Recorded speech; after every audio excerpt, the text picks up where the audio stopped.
దాంపత్యం అంటే ఒకరి మీద ఒకరు పెత్తనం చేయడం కాదమ్మా, ప్రేమించడం లెక్క. ప్రేమించడం, ఆ ప్రేమతో ఉంటే అన్నీ సర్దుకుంటాయి. ఆ మనిషి కోసం మనం సర్దుకుందాం, ఏమైంది అని భర్త అనుకోవాలి, భార్య అనుకోవాలి. అప్పుడు ఒకరికొకరు సర్దుకోవడంలో పోటీ పడతారు, దెబ్బలాడుకోవడంలో కాదు పోటీ పడేది. అయ్యో మీకు పని ఉంది కదా, మీరు ముందు అన్నం తినేసి వెళ్ళండి, తర్వాత నువ్వు కూడా నాతో పాటు తినవయ్యా అని భర్త అనాలి.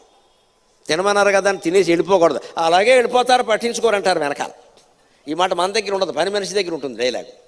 మా ఆయన అంతేనమాట, అంతే, ఇద్దరు దొందే. వాళ్ళు తినమంటారు, మీకు పని నువ్వు కూడా తినేసే, నాతో పాటు నువ్వు ఆకలికి తట్టుకోలేవు, ఎందుకు తినేసాడు సంతోషిస్తారు. మా ఆయన ఏమిటో నన్ను తినమనకుండా తను తినరు. అసలు ఎంత ప్రేమో! ఈ ఒక్క ఎంత ప్రేమో అన్న మాట భార్య మనస్సులో ఉంటే సమస్త లోకాలు వాళ్ళవే అన్నట్టుగా భావిస్తారు. వారు కోరుకునేది ప్రేమ. ఒక మాట వాడు సంతోషించే మాట మాట్లాడచ్చు కదా, అక్కడ తగదా దేనికి? అందుకే శివుడు ఎప్పుడూ శాసించలేదు, ఆవిడే శాసించలేదు.